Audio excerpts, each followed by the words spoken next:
बिस्मिल्लाहिर्रहमानिर्रहीम। अस्सलाम वालेकुम स्टूडेंट। प्रोग्रामिंग फंडामेंटल के आज के लेक्चर में हम सूडो कोड के बारे में पढ़ेंगे। तो इससे पहले हम एल्गोरिदम और फ़्लो चार्ट डिस्कस कर चुके हैं और साथ ही साथ हमने कोडिंग भी डिस्कस की है। तो आज हम सूडो कोड के बारे में डिस्कस करते हैं कि सूडो कोड क्या है और हम किस तरह सूडो कोड जो है वो लिख सकते हैं। तो सूडो कोड कम्पैक्ट और इनफॉर्मल हाई लैंग्वेज डिस्क्रिप्शन है किसी भी प्रोग्राम की। इसके थ्रू हम मतलब ह्यूमन की अंडरस्टैंडिंग के लिए बताते हैं कि इनपुट क्या होंगी, आउटपुट क्या होंगी और कौन से हमने स्टेटमेंट यूज़ की हैं। तो सूडो कोड जो है इसका कोई मतलब एक्चुअल प्रोग्रामिंग लैंग्वेज नहीं है ये। मतलब अगर आपके पास कोई सूडो कोड लिखा हुआ होगा तो हम उसको किसी भी एग्जीक्यूटेबल प्रोग्राम के थ्रू कंपाइल नहीं कर सकते कि हम उसे एज इट इज़ कोडिंग के अंदर पुट करें और उसे कंपाइल करके उससे रिज़ल्ट जो है वो एक्सट्रैक्ट कर लें। तो ये जस्ट एक फॉर्मल वे है। जैसे अल्गोरिदम है, अल्गोरिदम थोड़ा सा इससे ज़्यादा अथेंटिक है और मतलब सूडो कोड जो है उससे प्रीवियस स्टेज है। मतलब अगर हम कोई भी प्रॉब्लम सॉल्व करें तो सबसे पहले हम उसका सूडो कोड लिखेंगे। सूडो कोड में इन वर्ड हमने बताना होता है कि इसका कोई प्रॉपर सिंटैक्स भी नहीं है कि हमारा जो प्रॉब्लम है वो इस स्टेजेस से पास होगा और उसके बाद ये रिज़ल्ट जनरेट हो जाएगा। और इस सूडो कोड को देखते हुए फिर हम एल्गोरिदम डिज़ाइन करते हैं, एल्गोरिदम और फ्लो चार्ट। उसके बाद फिर उनसे हम प्रोग्रामिंग की तरफ आते हैं जो कोडिंग करते हैं। तो इसके लिए हमें इसको एक्चुअल लैंग्वेज नहीं कह सकते सूडो कोड को कि हमारे पास अगर सूडो कोड लिखा हुआ है तो हम उसको एज इट इज़ किसी भी कोडिंग के अंदर पुट कर सकें। तो यहाँ पर अभी इसको हम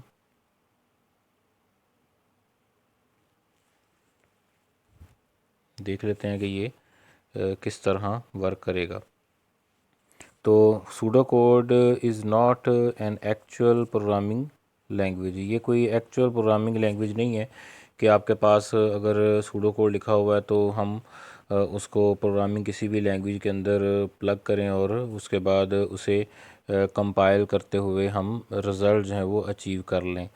तो ये सिर्फ इंग्लिश लैंग्वेज सिंटैक्स इसके लिए यूज़ होता है कि आप उसके थ्रू ही कोई भी जो हमारे पास प्रोग्राम है उसके लिए या प्रॉब्लम है उसका बता सकते हैं कि किस किस तरह उसको सॉल्व करना है। इट यूज़ शॉर्ट टर्म्स और सिंपल इंग्लिश लैंग्वेज सिंटैक्स। इसके लिए शॉर्ट टर्म यूज़ होती हैं, शॉर्ट टर्म और English language syntax to write a code for program. मतलब आपने जो इंग्लिश लैंग्वेज के अंदर और सिंपल वर्ड के अंदर ये बताना होता है कि हम अगर इसको कोड करना चाहें प्रॉब्लम का तो किस तरह कर सकते हैं और शॉर्ट फॉर्म में लिखेंगे। लाइक अगर इनपुट है तो जस्ट इनपुट लिख देंगे और उसके बाद अगर हमने लूप यूज़ करना है तो लूप के बारे में यहाँ पर आइट्रेशन है, यहाँ पर हम फॉर लूप यूज़ करें या वाइल लूप यूज़ करें और कंडीशन के बारे में यहाँ कंडीशन यूज़ होगी। तो एक फॉर्मल वे में हमने बताना होता है कि हमारे पास अगर हम कोडिंग करेंगे तो वो किस तरह कर सकते हैं। तो इसमें हमारे पास जैसे मैंने अभी पहले बताया कि इसके लिए सूडो कोड के लिए हमारे पास कोई भी स्टैंडर्ड सिंटैक्स इसका नहीं है कि आप जिस तरह हमारे पास लैंग्वेजेस का सिंटैक्स होता है कि आपने यही वाला यूज़ करना है, तो इसका कोई स्टैंडर्ड सिंटैक्स नहीं है। तो इसके लिए हम हर जो भी पर्सन टू पर्सन ये वेरी करता है। जो भी पर्सन इसको कोड सूडो कोड लिखेगा उसका अपना एक वे होगा लिखने का कि उसने क्या करना है, क्या उसने बताना है जस्ट कि जो उसका प्रॉब्लम है, जो प्रॉब्लम सॉल्व करने जा रहे हैं उसको किस किस तरीके से सॉल्व किया जा सकता है।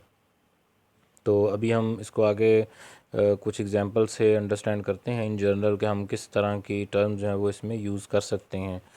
लाइक अगर आप जैसे यहाँ पर बताया हुआ है कि हमारे पास इनपुट अगर हमने यूज़ करनी है तो इनपुट के लिए हमारे पास indicate a user will be inputting something. Input के लिए हम वो जस्ट इनपुट लिखेंगे और इनपुट हमारे पास वो वैल्यू होगी जो यूज़र प्रोवाइड करेगा ड्यूरिंग कंपाइलेशन। ठीक है। और आउटपुट के लिए हम आउटपुट जस्ट लिखेंगे उस वक्त अगर हमने जब हमारा प्रोग्राम जो है वो कंपाइल हो और उसके बाद स्क्रीन पे जो चीज़ अपीयर होगी, ठीक है ना, output will appear on the screen. तो जो स्क्रीन पे टर्म जो हैं वो अपीयर होंगी उसके लिए हम इन आउटपुट स्टेटमेंट यूज़ करेंगे। इनपुट जो है वो वेरिएबल को वैल्यू पास करेंगे। इस इन अदर सेंस हम ये भी कह सकते हैं कि इनपुट हमारे पास अगर वेरिएबल को वैल्यू जो असाइन हो रही है वो हमारे पास इनपुट होगी। इसके बाद नेक्स्ट जो स्टेप है वो है लूप का, कि लूपिंग इसमें किस तरह इन्वॉल्व होगी। तो लूप के लिए आइटरेटिव लूप है कंडीशन एट द बिगिनिंग। अगर कंडीशन हमने स्टार्ट में लगानी है तो उसके लिए हम वाइल लूप यूज़ करते हैं। तो वाइल लूप हम जस्ट वाइल लिखेंगे। कोई भी आइटरेटिव हमने प्रॉब्लम रन करवाना है तो आइटरेटिव के लिए हमने कंडीशनल स्टेटमेंट जो है वो यूज़ करनी है। तो कंडीशन एट द बिगिनिंग के केस में हम वाइल जस्ट लिख देंगे। और फार जो है वो काउंटिंग लूप, अगर कहीं हमने आइट्रेशन का पार्ट है ये भी, अगर काउंटिंग केस में हमने यूज़ करना हो कि काउंटिंग लूप हमारे पास आए तो उसके लिए हम फार लूप जो है वो यूज़ करेंगे। और इसी तरह हमारे पास रिपीट अनटिल, ये भी इसमें टर्म यूज़ होती है। A loop iteration that has a condition at the end, तो इसके एंड पे कंडीशन यूज़ हो जाए, लाइक डू वाइल लूप। अब डू में ये है कि स्टार्ट हमारे पास आइट्रेशन हो जाएगी लेकिन जो कंडीशन है वो at the end of the loop appear होगी। तो इसी तरह अगर हमारे पास हमारे if else conditional statement, decision हमने कहीं लेना है, सिलेक्शन करनी है, तो सिलेक्शन के लिए या चॉइस हमने अगर चॉइस की बेस के ऊपर हमने कोई डिसीजन लेना है कि हमारे पास अगर कंडीशन ट्रू हो जाए या फॉल्स हो जाए तो फिर वो एडिशन आए तो उसके लिए फिर हम इफ़ देन एल्स ये यूज़ करते हैं। तो इसमें हमारे पास ये कुछ टर्म्स हैं जो सूडो कोड लिखते वक्त इनको हमने फॉलो करना होता है। तो ये जस्ट वर्डिंग में ही है, इसमें सूडो कोड हमेशा शॉर्ट फॉर्म में होता है, ज़्यादा इन डिटेल हम नहीं जाते उसमें। सूडो कोड में हमने जस्ट ये अपना जो प्रॉब्लम है उसका जो फ़्लो है उसको कम्प्लीटली बताना होता है कि हमारा जो प्रॉब्लम है वो स्टार्ट होगा तो इसके बाद नेक्स्ट कंडीशन कौन कौन सी फॉलो करेगा, कौन कौन से प्रोसेस उसमें आएंगे, उसके बाद देन एंड हो जाएगा। तो ये इसके अंदर कुछ टर्म्स हमारे पास आती हैं जब हम कोई भी कोड लिखते हैं। तो इसके बाद नेक्स्ट हमारे पास है some keyword that should be used. अब इसमें कुछ कीवर्ड्स भी हैं जिनको हमने जब भी हम सूडो कोड लिखते हैं तो हमने इनको यूज़ करना होता है। तो कीवर्ड्स क्या हैं उनको थोड़ा सा हम देख लेते हैं कि कीवर्ड कौन होते हैं। तो कीवर्ड के लिए हमारे पास जो ये स्टैंडर्ड ये भी नहीं है, ये भी हमारे पास इंग्लिश फॉर्मल जो लैंग्वेज है उसी के अंदर आता है, लेकिन ये है कि आपने एक क्राइटेरिया है कि इसको फॉलो करना है जब भी आप कोई सूडो कोड लिखें। For looping and selection the keyword that are to be used include do while and do until and do. अब ये देखें, अगर डू वाइल यूज़ कर रहे हैं तो डू वाइल और उसके बाद फिर देन एंड डू, यहाँ तक हमारे पास ये चीज़ आ जाएगी। इसके सेंटर में हम कोई भी प्रोसेस लिखेंगे जो प्रोसेस हमारे उस प्रोग्राम के लिए रिक्वायर्ड है। इसी तरह फिर डू अनटिल अनडू, मतलब एंड डू, मतलब आपने यहाँ से स्टार्ट किया है डू से और अनटिल एंड डू तक गए हैं, इसके भी सेंटर में हमारे पास प्रोसेस आ जाएंगे जो भी आपके उस प्रॉब्लम के लिए रिक्वायर्ड हैं। इसी तरह केस स्टेटमेंट भी प्रोग्रामिंग के अंदर यूज़ होती है, इफ़ एंड इफ़ आ जाएगा। फिर हमारे पास कोई कॉल फंक्शन भी यूज़ होता है विद सम पैरामीटर्स, ये भी हम इसमें, और कॉल रिटर्न के साथ आ जाएगा, ये इसका एंड हो जाएगा। तो ये हमारे पास कुछ टर्म्स हैं जो हमने किसी भी ये हर एक लैंग्वेज के अंदर ये टर्म्स होती हैं, ये सी के अंदर ही नहीं है सिर्फ। तो मतलब जो भी हमारे पास लैंग्वेज आएगी उसमें ये टर्म्स जो हैं वो इन्वॉल्व होती हैं। तो मतलब आपने जैसे अगर कोई आइट्रेशन, हमारे पास कोई आइट्रेटिव मेथड है तो आइट्रेशन जब रन होगी तो आइट्रेशन के अंदर हमने लूप अगर स्टार्ट किया है तो डेफिनेटली उसके दरमियान आइट्रेशन में कुछ प्रोसेस भी होंगे। प्रोसेस में के अंदर आप वैल्यू जो हैं उनके ऊपर कोई भी अरिथमेटिक लॉजिकल ऑपरेशन परफॉर्म कर सकते हैं और उसको परफॉर्म करने के बाद फिर आप उसको रिज़ल्ट की तरफ लेके आएंगे। तो इसी तरह हमारे पास यहाँ कुछ सेट्स भी आ जाते हैं, लाइक हमारे पास इंक्रीमेंट आ जाता है, कंप्यूट, कैलकुलेट, ऐड, ये सारी चीज़ें, ये जितनी भी टर्म्स हैं, ये टर्म्स हम यूज़ करते हैं जब हमने कोडिंग के अंदर कोई प्रोसेस करना हो। तो प्रोसेस के लिए हम calculate, add, sum, multiply, print, display, input, output, edit, test, ये सारी टर्म्स हैं, ये हम यूज़ करते हैं अपने प्रॉब्लम को सॉल्व करने के लिए। तो ये कहाँ पर आएंगी, ये प्रोसेस के का एक पार्ट होंगी कि आपने कंडीशन लगाई है, उसके बाद आइटरेटिव मेथड को रन किया है, तो इसके ड्यूरिंग हमने ये वाले सारे काम करने होंगे ताकि हम हमारा जो प्रॉब्लम है उसका जो प्रोसीजर है उसको फॉलो किया जा सके। तो सूडो कोड के अंदर हमारे पास do not include data declaration in your pseudo code. Data declaration pseudo code का पार्ट नहीं है। सूडो कोड में जैसा आपने स्टार्ट करना है, स्टार्ट के बाद आपके पास जो भी प्रोसेस होगा आप इनपुट यूज़र से लेंगे और उसके बाद डिस्प्ले में आउटपुट दे देंगे और उसके बाद सम प्रोसेस से हम पास होते जाएंगे। लाइक अगर आइटरेटिव मेथड है तो आइटरेशन के अंदर हम लूप से पास होंगे, लूप के अंदर प्रोसेस यूज़ करेंगे, उसके अंदर कंडीशंस भी आ जाएंगी और उसके बाद फिर रिज़ल्ट आउटपुट पे देंगे और एंड कर देंगे। तो ये हमारा सूडो कार्ड का कुछ सूडो कोड का कीवर्ड्स हैं जो हमने यूज़ करने होते हैं। इसके बाद नेक्स्ट अब how to write a pseudo code. अब सूडो कोड प्रोग्रामिंग में लिखते कैसे हैं। Pseudo code is a term which is often used in programming and algorithm based field. मतलब हमारे पास ये सूडो कोड जो है, हमारे पास कोई भी एल्गोरिदम अगर हमें लिखना है तो उससे पहले हम सूडो कोड जो है उसकी तरफ आते हैं और सूडो कोड के थ्रू ही प्रोग्रामर जो है वो अपना जो एल्गोरिदम है उसकी इम्प्लीमेंटेशन करता है। अगर किसी को आपने प्रेजेंट करना है या किसी को बताना है कि मेरा ये एल्गोरिदम है, तो आप डेफिनेटली उसको कोडिंग प्रोवाइड नहीं करेंगे, आप उसको सूडो कोड प्रोवाइड करेंगे। तो सूडो कोड जो है वो किसी और प्रोग्रामर के लिए भी हेल्प प्रोवाइड करता है कि जिसको प्रोग्रामिंग तो बैकग्राउंड है, तो वो सूडो कोड को देखते हुए अपना अलग से एल्गोरिदम जो है वो लिख सकता है और उसके बाद उसकी कोडिंग कर सकता है। तो सूडो कोड में हम फॉर्मल वे में बताते हैं किसी दूसरे प्रोग्रामर को, तो इसके लिए कोई प्रोग्रामिंग बैकग्राउंड नॉलेज की ज़रूरत नहीं है। आपको जस्ट अपना जो प्रॉब्लम है उसकी अंडरस्टैंडिंग होनी चाहिए कि हमारा जो प्रॉब्लम है उसमें हमने वर्क किस तरह करना है, कि प्रॉब्लम के अंदर हमें जो भी इंफॉर्मेशन चाहिए वो इंफॉर्मेशन हम किस तरह यूज़ करेंगे। तो इसके लिए आपको प्रोग्रामिंग बैकग्राउंड नहीं चाहिए, तो आपने जस्ट ये करना है कि हमारे पास कोई भी इसके लिए देखें, हमारे पास programming background, no matter what their programming background और नॉलेज। तो ये एक इम्पॉर्टेंट टर्म है कोई भी सूडो कोड लिखने के लिए, कि अगर सूडो कोड आप लिखते हैं तो आपके लिए ज़रूरी नहीं है कि आपको प्रोग्रामिंग बैकग्राउंड हो, लेकिन आपको प्रॉब्लम की अंडरस्टैंडिंग हो कि आपका जो प्रॉब्लम है उसके अंदर इनपुट क्या है, उस प्रॉब्लम की आउटपुट क्या आनी चाहिए और इनपुट और आउटपुट के दरमियान रिलेशन क्या है। रिलेशन लाइक इनपुट अगर आप यूज़र से ले रहे हैं तो उस पर क्या प्रोसेस करेंगे कि आपके पास आउटपुट जो है वो जनरेट हो जाए। तो ये जस्ट आपने एक फॉर्मल वे में किसी दूसरे पर्सन को या किसी प्रोग्रामर को बताना है या अपना जो एल्गोरिदम है उसको प्रेजेंट करना है कि मैं ये काम कर रहा हूँ या ये काम इस तरह किया जा सकता है।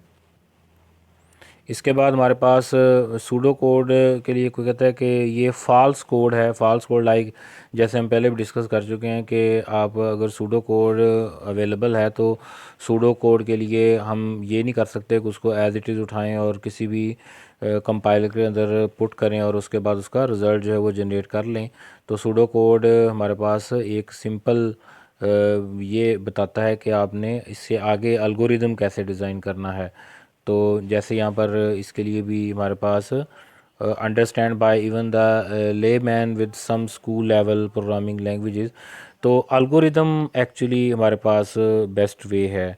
Algorithm it is an organised logical sequence of the action और the approach toward a particular problem. A programmer implements an algorithm to solve a problem. Algorithms are expressed using natural verbal but somewhat technical notion.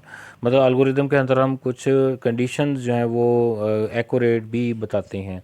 मतलब अगर condition statement use करनी है तो उसके अंदर हम condition भी बताएंगे, और ये भी सिंटैक्स तो खैर इसमें भी नहीं होगा, ये भी वर्डिंग के फॉर्म में ही होगा, लेकिन ये है कि ये उससे थोड़ा सा ज़्यादा मतलब कोडिंग की तरफ ज़्यादा अप्रोच करेगा। तो first step pseudo code, then algorithm and flow chart and then coding. तो इस तरह हमारा जो प्रोसेस है वो रन होता है। सूडो कोड जो है वो simply an implementation of an algorithm in the form of animation and informative text written in the plain language, plain English language. It has no syntax, इसका कोई सिंटैक्स नहीं है। विदाउट सिंटैक्स हमारे पास pseudo code जो है वो written में लिखा जाता है, तो इसलिए इसका कोई कंपाइल आप किसी भी इंटरप्रेटर या कंपाइलर के थ्रू आप इसको कंपाइल नहीं कर सकते। आप इसके कुछ एडवांटेज वगैरह देख लेते हैं। एडवांटेज कहता है कि improve the readability of any approach, it is one of the best approaches to start implementation of an algorithm. तो ये किसी भी एल्गोरिदम को लिखने से पहले एक बेस्ट अप्रोच है कि आपने जो एल्गोरिदम लिखना है उस एल्गोरिदम को लिखने के लिए हम उसको पहले सूडो कोड जो है वो जनरेट करवा लेते हैं, और उसके बाद फिर उसको देखते हुए एल्गोरिदम जो है वो लिख लेते हैं। तो ये ब्रिज का काम करता है। जो हमारे पास सूडो कोड है, act as a bridge between program and the algorithm और फ्लो चार्ट। तो ये एल्गोरिदम और फ्लो चार्ट और प्रोग्राम, मतलब इन दोनों के दरमियान या कोडिंग के दरमियान एक ब्रिज का रोल प्ले करता है। तो वर्कर जो हैं वो जो भी इस पे काम कर रहे होते हैं, डॉक्यूमेंटेशन के अंदर हमारे पास अगर डॉक्यूमेंटेशन हमने इंडस्ट्री के अंदर भी अगर डॉक्यूमेंटेशन करनी है, डॉक्यूमेंटेशन जो है वो एसेंशियल होती है। तो अप्रोच डॉक्यूमेंटेशन जो अप्रोच है वो एसेंशियल होती है, तो उसके लिए फिर सूडो कोड जो है वो वहाँ पर एक बड़ा इम्पॉर्टेंट रोल जो है वो प्ले करता है। ये इसका एक एडवांटेज है कि जब आपने किसी को प्रेजेंट करना है तो प्रेजेंट करने के लिए हमें सूडो कोड जो है वो यूज़ करना होता है। Main goal of pseudo code is to explain what exactly each line of program should do, hence making the code construction phase easier for the programmer। तो अगर आपने एक दफ़ा मतलब ये इसका जो मेन गोल है वो ये है कि आप सूडो कोड के थ्रू एक्सप्लेन करेंगे कि आपकी जो कोडिंग की या प्रोग्राम की जो लाइन है वो हर लाइन क्या परफॉर्म करेगी, क्या एक्ट परफॉर्म करेगी। तो ये कंस्ट्रक्शन हमारे पास कोड कंस्ट्रक्शन फेज़ के अंदर किसी भी प्रोग्रामर के लिए एक बहुत बड़ा रोल प्ले करता है। तो इसको अगर हमने लिखना हो तो कोड को हम किस तरह सूडो कोड को लिखते हैं, तो सूडो कोड के लिए ये हमने क्या करना होता है, पहले how to write a pseudo code, arrange the sequence of task and write pseudo code accordingly. पहले तो आप जो भी आपका प्रॉब्लम है उस प्रॉब्लम को अंडरस्टैंड करें कि आपका जो प्रॉब्लम है वो क्या है, उसकी इनपुट क्या है, उसकी आउटपुट क्या है, उसकी कंस्ट्रेंट क्या है, कौन सी कंडीशन की बेस के ऊपर आपने यूज़र से इनपुट लेनी है, यूज़र क्या इनपुट इंटर करे, क्या इनपुट ना करे। तो आप पहले उन सब को जितने भी टास्क हैं उनको हम अरेंज करेंगे। Start with the statement of pseudo code which establish the main goal और द एम। जो आपका प्रॉब्लम है उसका जो मेन गोल है वो हमारे पास स्टार्ट में हम उसका सूडो कोड में ये बताएंगे, जैसे कि this program will allow the user to check the number whether it is even और ऑड। तो उसके बाद वे the if else for while loop are indent in the program indent the statement likewise as it help to comprehend the decision control and execution mechanism. तो आपने मतलब इसके बाद नेक्स्ट हमारा स्टेप ये है कि आपने इफ़ एल्स यूज़ करना है, लूप यूज़ करना है, क्योंकि ये हमें जब प्रॉब्लम की अंडरस्टैंडिंग होगी तभी हम बता सकते हैं। लाइक अगर इवन ऑड का प्रोग्राम है तो हमने क्या करना होगा, सबसे पहले यूज़र से हमने इनपुट लेनी है, इनपुट नंबर लेना है। उसके बाद नेक्स्ट प्रोसेस क्या होगा कि जब हम यूज़र से नंबर ले लेंगे तो हम उसको नंबर को क्या करेंगे, उसको हम सबसे पहले रिमाइंडर फाइंड करेंगे। हमें ये पता होना चाहिए कि अगर हम यूज़र को ये बताएं कि जो उसने नंबर इंटर किया है वो इवन है या ऑड है, तो उसके लिए हमें सबसे पहले उसके ऊपर रिमाइंडर फाइंड वाला जो प्रोसेस है वो अप्लाई करना होगा। तो हम रिमाइंडर फाइंड करेंगे। अगर रिमाइंडर इक्वल टू 0 आ जाता है तो फिर हमारे पास जो नंबर है वो इवन होगा। इसका मतलब है कि इसके नेक्स्ट हमने क्या करना होगा कि हमने इसको कंडीशनल स्टेटमेंट यूज़ करनी होगी कि अगर रिमाइंडर 0 आता है तो हमारा नंबर जो है वो इवन है, अगर reminder is not equal to 0 number is odd, उसके बाद फिर देन इसको प्रिंट कर देंगे, हमारे पास जो भी आंसर आएगा उसको आउटपुट पे ले आएंगे। तो use appropriate naming convention, the human tendency flow, the approach to follow what we see. If a programmer goes through a pseudocode, this approach will be same as per it. So the naming must be simple and distinct. आपने अगर pseudo code लिखना है तो pseudo code के अंदर जो name है वो सिंपल होना चाहिए। आप टेक्निकल टर्म इसमें यूज़ नहीं करेंगे। एल्गोरिदम में हम टेक्निकल टर्म यूज़ कर लेते हैं लेकिन सूडो कोड में टेक्निकल टर्म यूज़ नहीं होती। इसमें जस्ट फॉर्मल वे में अगर कोई प्रोग्रामर नहीं भी है तो वो भी इसको अंडरस्टैंड कर सके कि इसमें क्या कहा गया है। तो इसलिए हम इसके अंदर जो सिंपल इंग्लिश वर्ड हैं वो यूज़ करते हैं ताकि यूज़र जो है उसको ईज़िली अंडरस्टैंड कर सके। तो use appropriate sentence casing upper case for the constant and lower case for the variable. तो इसमें आपने सेंटेंस जो है उसकी सेंसिंग भी इस तरह करनी है कि हमें पता हो कि हम इस वक्त क्या चीज़ किस लिए यूज़ कर रहे हैं। लेकिन ये पर्सन टू पर्सन चीज़ें वेरी करती हैं। Elaborate everything which is going to happen in the actual code, don't make the pseudo code abstract। तो इसमें जो एक्चुअल हमारे पास कोडिंग के अंदर हो रहा है वो चीज़ हम इसमें नहीं लिखते, हम जस्ट इसमें बता रहे होते हैं कि हम ये काम ऐसे परफॉर्म होगा। तो इसमें जैसे हमारे पास use standard programming structure such as if then for while cases the way we use it in the programming. अब स्टैंडर्ड प्रोग्रामिंग स्ट्रक्चर जो है उसमें इफ़ एल्स और ये चीज़ें हम यूज़ करते हैं। तो इसमें ये इफ़ और उसके बाद फिर आगे कंडीशन जस्ट प्लेस कर दें और उसके बाद देन के बाद प्रोसेस को लिख दें। अगर लूप है तो लूप हम जस्ट लूप लिख दें कि ये लूप है और ये कंडीशन ट्रू हो रही है और इसके बाद ये रन होता रहेगा या रन होगा देन कंडीशन चेक करेगा। तो ये सेक्शन जो है आपने हर जो भी आपका प्रॉब्लम है, वैसे भी जब हम प्रॉब्लम को सॉल्व करते हैं तो प्रॉब्लम के बेस्ट सॉल्यूशन के लिए हमें प्रॉब्लम को डिवाइड करना होता है। हम प्रॉब्लम को सेगमेंट में डिवाइड करते हैं और फिर हर सेगमेंट को इंडिविजुअली सॉल्व करते हैं। इसी तरह सूडो कोड लिखते वक्त भी आपने हर सेक्शन में सेक्शन डिवाइड करना है और हर सेक्शन का सूडो कोड कंप्लीट करना है। उसके बाद फिर अगर तो वो लिंक्ड हैं डेफिनेटली। अगर एक प्रॉब्लम आप सॉल्व कर रहे हैं तो उसमें जितने भी सेक्शन आप डिवाइड करेंगे वो उन सेक्शन का एक दूसरे के साथ लिंक होगा। तो वो लिंक जो है इस्टेब्लिश करना है कि हमारे पास लिंक किस बेस के ऊपर है। Do not right the pseudo code in complete programmatic manner. इसको प्रोग्रामेटिक मैनर के अंदर जैसे प्रोग्रामिंग में लिखते हैं इस तरह नहीं लिखा जाता हमेशा। It is necessary to be a simple to understand even for a layman और क्लाइंट। हैंस डोंट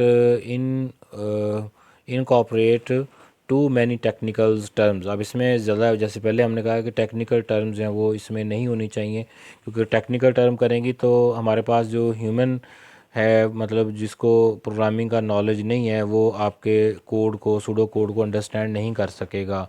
क्योंकि आपने अपना कोई भी अगर एल्गोरिदम है उसको प्रेजेंट करना है तो प्रेजेंट के अंदर हम सूडो कोड में बताते हैं ताकि सूडो कोड जो है वो जिस बंदे को इसका नॉलेज भी नहीं है प्रोग्रामिंग का वो भी उसको अंडरस्टैंड कर सके और जो प्रोग्रामर है उसको उसकी भी अंडरस्टैंडिंग उसमें आ जाए। तो इसलिए इसके अंदर टेक्निकल टर्म जो हैं वो नहीं यूज़ करते। अगर नेसेसरी हो तो फिर थोड़ी बहुत कर लेते हैं। लाइक अगर कंडीशनल है तो हमने जस्ट कंडीशन का बताना होगा, लेकिन ये कि उसको एग्जैक्ट सेंटेंस की तरफ लेके नहीं जाना। तो ये हमारा सूडो कोड है। इंशाल्लाह नेक्स्ट लेक्चर में हम इसकी कुछ एग्जांपल्स कर लेंगे और उसके बाद फिर हम लूप के ऊपर स्विच करेंगे कि लूप हम किस तरह प्रोग्रामिंग के अंदर यूज़ करते हैं। जज़ाकल्लाह।